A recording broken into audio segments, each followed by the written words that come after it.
दर्शकों, आपका channel 24 news plus में हार्दिक स्वागत है, अभिनंदन है, सत्कार है। आज हमारे मंथन का विषय है ईश्वर एवं आत्मा। हम भारत देश में निवास कर रहे हैं। भारत एक ऐसा देश है जो ईश्वर में विश्वास करता है और आत्मा में विश्वास करता है।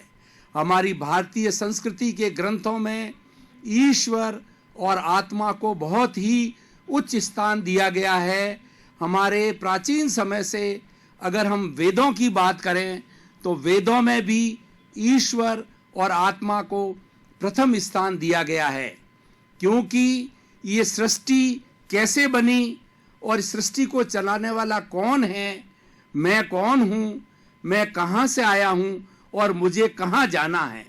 जब ये प्रश्न हमारे भीतर पैदा होते हैं तो सहज ही हमें ये एक जानकारी मिलती है कि ऐसा एक तत्व है जो कि सृष्टि को चलाता है। तब ईश्वर की बात आती है। हमारी भारतीय संस्कृति में और ख़ास तौर से दार्शनिकता की बात करें तो भारत के अंदर अभी 55 तरह के धर्म दर्शन विश्वविद्यालयों के अंदर पढ़ाए जाते हैं और हर दर्शन का ईश्वर के बारे में अपना अपना विवेचन अलग है। लेकिन ईश्वर एक ऐसा तत्व है जो कि अजर है, अमर है, अविनाशी है और उसके साथ साथ में इस सृष्टि का नियंता है। कुछ दर्शन ऐसे हैं जो सृष्टि के नियंता को ईश्वर के रूप में मानते हैं। ईश्वर एक ऐसा परम तत्व है जो कि सब गुणों का धारक है और वही इन सब चीज़ों का संचालन करता है।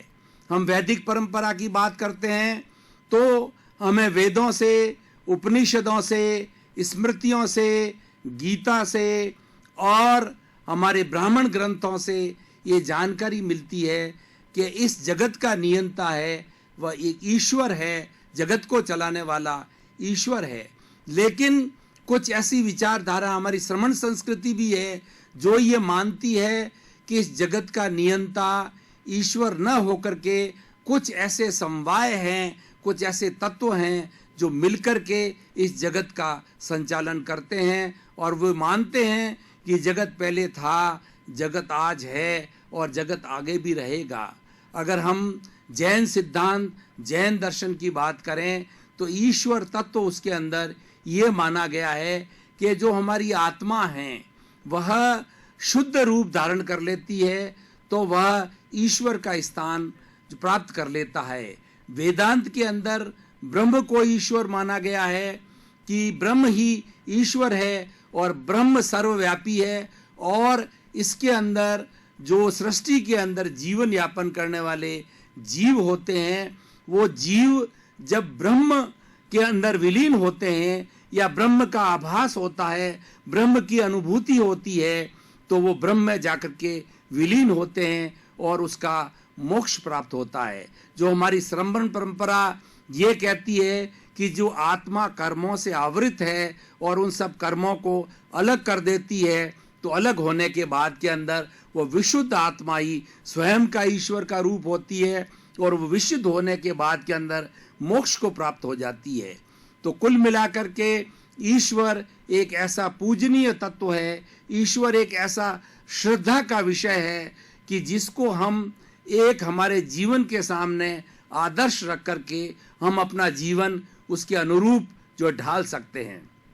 अब हम दूसरा विषय जो है आत्मा के ऊपर आते हैं। आत्मा का हमारी भारतीय संस्कृति में सभी ग्रंथों के अंदर बहुत बड़ा विवेचन किया गया है कि आत्मा एक ऐसा चेतन तत्व है जो कि हर प्राणी के अंदर विद्यमान होता है।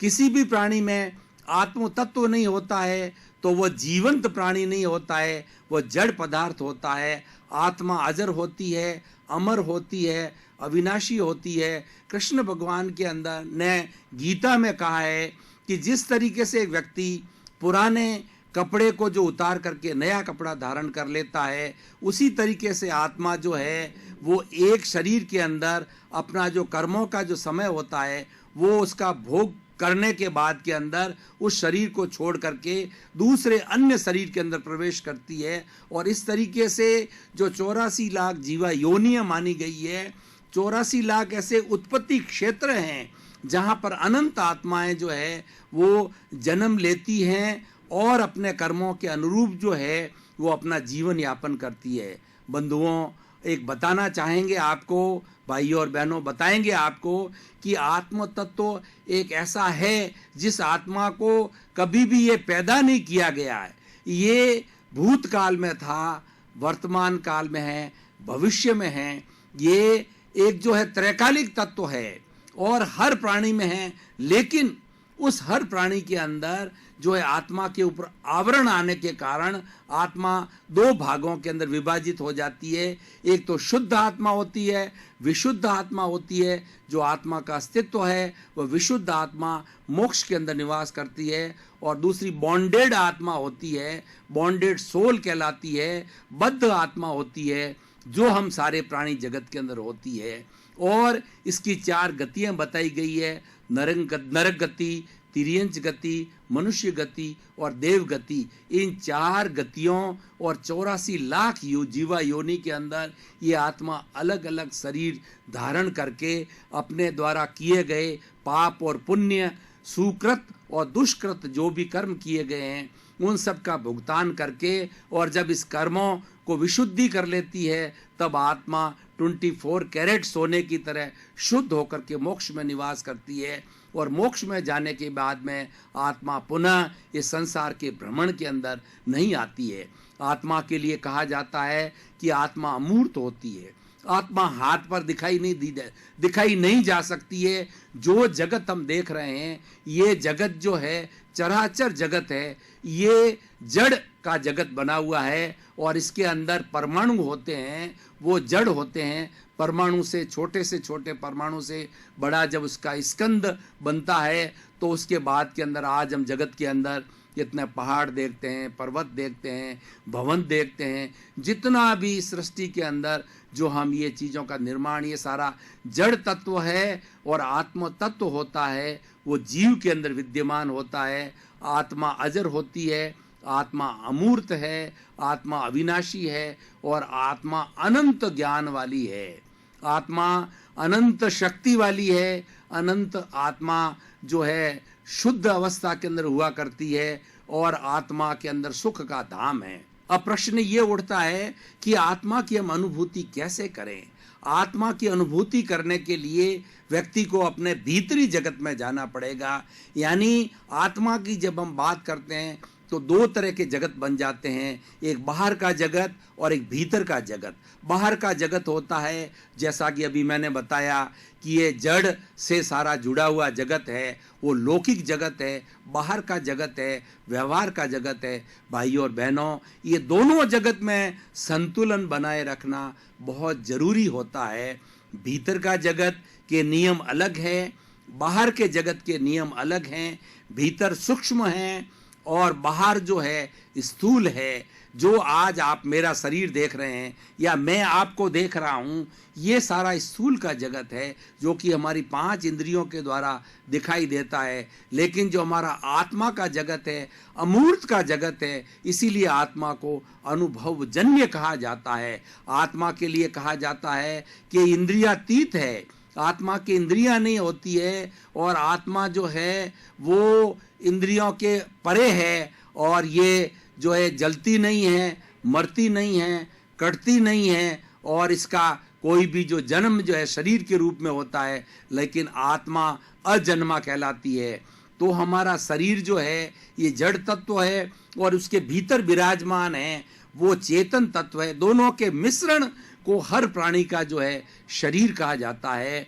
और अपने अस्तित्व की जानकारी होना हर प्राणी के लिए बहुत ही जरूरी है। और व्यक्ति जब अस्तित्व की जानकारी कर लेता है, यानी जीव को जब ब्रह्म का ज्ञान हो जाता है, जिसको ब्रह्म ज्ञान कहा जाता है या दूसरी श्रमण परंपरा के अंदर केवल ज्ञान कहा जाता है, और आज की भाषा में बात करें तो एब्सोल्यूट ट्रुथ कहा जाता है। एब्सोल्यूट ट्रुथ का अर्थ होता है कि आत्मा ये जान जाती है कि मैं विशुद्ध रूप वाली हूँ अनुभव कर लेती है, और अनुभव होने के आत्म, जिसको सेल्फ रियलाइजेशन भी कहते हैं, आत्म निरीक्षण भी कहते हैं, आत्म परीक्षण भी कहते हैं बंधुओं। तो इस तरीके से जब ये रियलाइजेशन हो जाता है पूर्ण तरीके से, और 24 घंटे वो आत्म तत्व के अंदर ही कोई जीव या कोई प्राणी रहने लग जाता है, तो उसकी स्थिति जो है धीरे धीरे इस शरीर से छूटने लगती है और अपना मूल स्वभाव के अंदर, अपने अस्तित्व के अंदर चली जाती है। तो इस तरीके से इस सारी सृष्टि को समझने के लिए ईश्वर और आत्म तत्व को जो जानना बहुत ही आवश्यक है। अब प्रश्न यह है कि आत्मा जो ये 84 लाख जीवा योनि के अंदर क्यों भटकती है, तो जैसा कि मैंने भाइयों और बहनों अभी बताया कि आत्मा बॉन्डेड है, आत्मा के ऊपर आवरण है। हम देखते हैं किसी टेबल पर बहुत सी वस्तुएं पड़ी है, उसके ऊपर पर्दा डाल दिया जाता है तो वो वस्तुएं दिखाई नहीं देती है। ठीक उसी तरीके से हमारी आत्मा के ऊपर ये कर्मों का फोर्स है, कर्मों का आवरण है। हमारे भीतर, जैसा अभी बताया मैंने, अनंत ज्ञान वाली आत्मा है। हम नया कुछ नहीं करते हैं, ऑलरेडी हमारे भीतर जो है वो अनंत ज्ञान, infinite knowledge, infinite energy, infinite bliss already इसमें एम्बेडेड है। हम तो उसके ऊपर जो कपड़ा पड़ा है, जो आवरण है, उस आवरण को मात्र हटा देते हैं तो हमारी जो शुद्धता भीतर पड़ी है वो हमें दिखाई देती है। इसको कर्म बोला जाता है, और इन कर्मों के आवरण को विशुद्धिकरण करने के लिए जो माध्यम होता है वह एक संन्यास का मार्ग भी होता है। कि बहुत से जो है ऐसे व्यक्ति होते हैं जो चाहते हैं कि मेरी आत्मा का विशुद्धिकरण जो है जल्दी से जल्दी हो, तब वो संन्यास ग्रहण करते हैं। और दूसरा होता गृहस्थ आश्रम।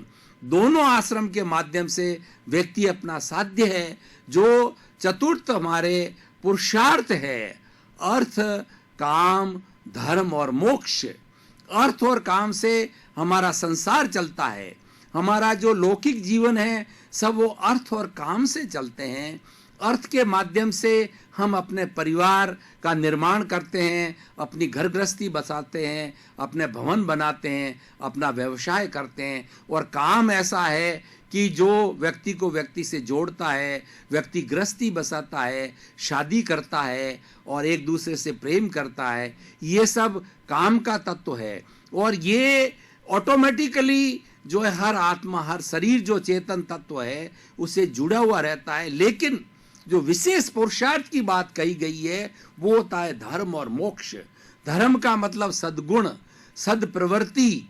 ये प्रवृत्ति करने के लिए व्यक्ति जब धर्म के अकाउंट के अंदर आता है तब उसकी प्रवृत्ति जो है आत्मा की ओर होती है। और अर्थ और काम के अंदर व्यक्ति जुड़ा रहता है तो उसका दृष्टिकोण मात्र लौकिक होता है। वो पारलौकिक जगत यानी भीतरी जगत में नहीं जाता है, वो इंद्रिय सुख में होता है, हमारे सेंसुअल प्लेजर्स में होता है।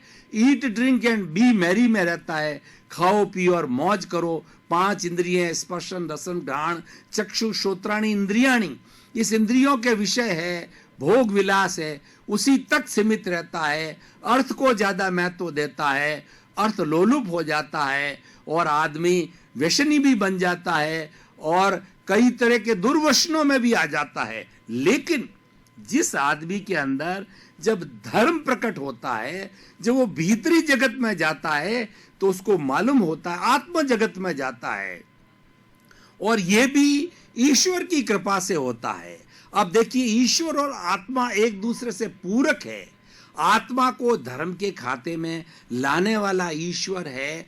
ईश्वर भक्ति से, ईश्वर कृपा से व्यक्ति उस तरफ जो आता है, या हमारी दूसरी जो श्रमण परंपरा है उसकी बात करें तो पुण्य और पाप, जब व्यक्ति के पुण्योदय होता है तब पुण्योदय होने के साथ साथ में उसको लौकिक सुविधाएं भी मिलती है, ऐश्वर्य भी मिलता है। लेकिन उसके साथ साथ के अंदर पुण्य होने की वजह से उसको धर्म तत्व की तरफ भी रुचि होती है। वो दान पुण्य करता है, लोगों के प्रति अच्छी भावना रखता है और लोगों को अपने जैसा ही समझता है, अपनी आत्म समतुल्य समझता है। जैसी मेरी आत्मा है वैसी दूसरे की आत्मा है। जब ये चिंतन व्यक्ति करने लग जाता है, तब व्यक्ति वो किसी तरह का न्याय अपने परिवार के लोगों के साथ के अंदर, सृष्टि के लोगों के साथ में, ग्लोब के साथ में नहीं करता है। उसकी प्योरिटी, उसका चिंतन इतना शुद्धिकरण हो जाता है कि वो संसारी चराचर जगत के अंदर छोटे मोटे पेड़ है, पौधे है, जीव है, जंतु है, कीड़े हैं, मकोड़े हैं, सभी के प्रति जो है उसकी सहानुभूति, उसकी करुणा की भावना जागृत होती है, जिसको हम अहिंसा के रूप में भी मानते हैं।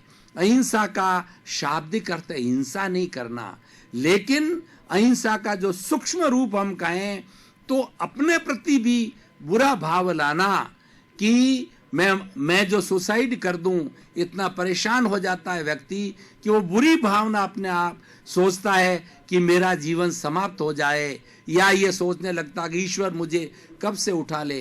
ये भी हिंसा है बंधुओं।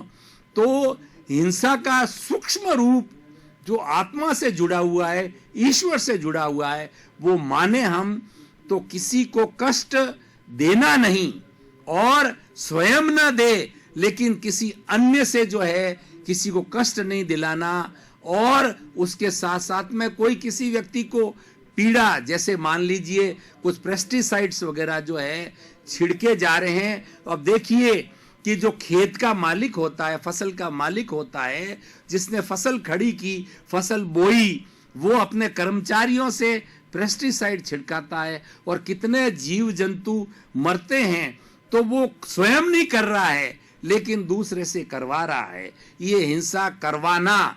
और तीसरी बात ये है कि जो पेस्टिसाइड का काम करने वाले लोग हैं, वो जैसे कि उसके ट्रेडर्स हैं, दुकान वाले हैं, वह पब्लिसिटी करे कि इतना ये काला हिट आया अभी, और उसके बाद के अंदर रेड हिट आ गया जो कि जानवरों को मारता है, कॉकरोच को मारता है। बंधुओं, इसकी जो पब्लिसिटी करने वाले लोग हैं, इसका मतलब वो हिंसा का अनुमोदन कर रहे हैं, वह भी हिंसा है। इसलिए हिंसा करनी नहीं स्वयं के द्वारा, दूसरे से करवानी नहीं, और हिंसा का अनुमोदन नहीं करना और मन से नहीं करना।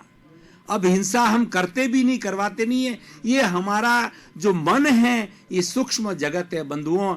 इंद्रियों के परे जो मन है, हमारी 5 इंद्रियां हैं, वो क्या करती है? 5 इंद्रियों का मात्र यही है कि सृष्टि के अंदर उनका जो विषय है, आंख का विषय है देखना, और हमारी चमड़ी का विषय है कि स्पर्शन करना, जीभ का विषय है कि स्वाद लेना, नाक का विषय है किसी चीज को सूंघना, अच्छी या सुगंध या दुर्गंध, और कान का विषय है कि श्रवण करना, संगीत का श्रवण करना, अच्छा श्रवण करना, बुरा श्रवण करना। ये सारा मात्र उनका इंद्रियों का यही काम है।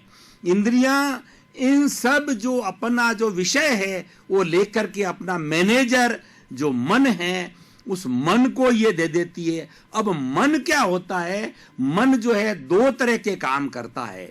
इंद्रियों के द्वारा प्राप्त विषय है, उन विषयों के अंदर लुब्ध होता है, उन विषयों में आकर्षित होता है या नहीं आकर्षित होता है, ये काम मन करता है। उसके साथ साथ में मन क्या करता है कि जो हमारा भूतकाल बीत चुका है, उस भूतकाल की जो है वो स्मृति करता है। स्मृति करने का काम भी मन का है, और जो वर्तमान का चिंतन करता है वह भी मन करता है। और मन का एक तीसरा काम है, वो भविष्य में चला जाता। मैं एक उदाहरण के द्वारा इस बात को क्लियर करना चाहूंगा भाई और बहनों, श्रोतागण, कि देखिए आज मैं अभी बैठा बैठा चिंतन करूं, खाली बोलूं भी नहीं, मन में चिंतन करूं। मैं 10 साल का था तो उस स्कूल के अंदर पढ़ता था, उसमें वो मेरे टीचर वो थे, मेरे सहपाठी थे, यानी मैं आज से जो है 60 साल के जो है भूतकाल के अंदर चला गया, और वर्तमान में ये चिंतन करता हूं कि मेरे सामने इतने इतने श्रोतागण बैठे हैं, आपका स्टेटस जानता हूं कि कौन आकर्षित होकर के मेरी बात को सुन रहा है, कौन कितना जो है ग्रहण कर रहा है, किसमें कितना तादात्म्य है, किसमें कितना तारतम्य है, कौन मेरी बात को जो है बहुत गहराई से चिंतन कर रहा है। ये सब मेरा वर्तमान का चिंतन है। अब मैं ही वही बैठा बैठा जो है भविष्य की कल्पना में चला जाता हूं कि मेरा ये एपिसोड पूरा होगा तो मैं जो है घर जाऊंगा, घर जाकर के ये खाना खाऊंगा, ये करूंगा, भविष्य की कल्पना में चला जाता है। ये मन का काम है। ये सारे तत्व जो है, मैं क्यों कह रहा हूं, ये हमारे आत्म जगत से जुड़े हुए तत्व है और ये आत्मा के अवयव है। इंद्रियां, शरीर जो आप मेरा देख रहे हैं, स्थूल शरीर, इनसे जुड़ी हुई सबसे पहले 5 इंद्रियां जिसका विवेचन किया, उसके बाद मन की बात कर रहा हूं। अब देखिए, मन के आगे भी एक बात है, वो कहलाती है बुद्धि। मन भी जो है बेचारा नौकर है। मन का काम इंद्रियों से विषय लेना होता है, लेकिन जो निर्णय होता है, देखिए फैक्ट्री का मालिक होता है, दुकान का मालिक है, वही निर्णय ले सकता है। कर्मचारी का काम है कि जैसा मालिक ने बताया वो लेकर के वो कार्य कर लेना है, उसको यस और नो करना, उसका निर्णय लेना उस मालिक का काम होता है। तो मालिक होती है बुद्धि। अब बुद्धि भी है, वो 2 तरह की होती है, शत बुद्धि और अशत बुद्धि। जो शत बुद्धि होती है वो राइट दिशा में जाती है, वो आत्मा से मुड़ी हुई होती है, और एक अशत बुद्धि होती है जो कि आत्मा से विमुख होती है, जो कि बाहरी जगत, जो मैंने अभी 2 आपका जो भेद रेखा बताई थी कि भीतर का जगत और बाहर का जगत, अब ये इन दोनों का जो निर्णायक तत्व है, इनको जोड़ने वाला जो लास्ट तत्व है वो बुद्धि है। अगर किसी को भीतर के जगत में नहीं जाना है तो बुद्धि 5 इंद्रिय और मन के अंदर लोलुप होकर के पूरा जीवन 50 साल 100 साल जितना व्यक्ति जीता है, या कोई भी प्राणी, कोई भी आत्मा जितना जीती है, उसके अंदर जीवन भर चक्कर लगाती रहेगी। लेकिन सद्बुद्धि क्या करती है कि वो भीतर पड़ाव में जाती है। अब भीतर के जगत में उसको प्रज्ञा कहते हैं बंधुओं। जो बुद्धि के लेवल पर काम करते हैं वो विद्वान कहलाते हैं, लेकिन भीतर के जगत में जाने वाले प्रज्ञा चक्षु होते हैं, वो प्रज्ञा पुरुष कहलाते हैं। श्रोतागण, आपका बहुत बहुत धन्यवाद। आज मुझे इतना आनंद आया कि आपने पूरी स्थिरता के बात में ईश्वर की और आत्मा की बात सुनी।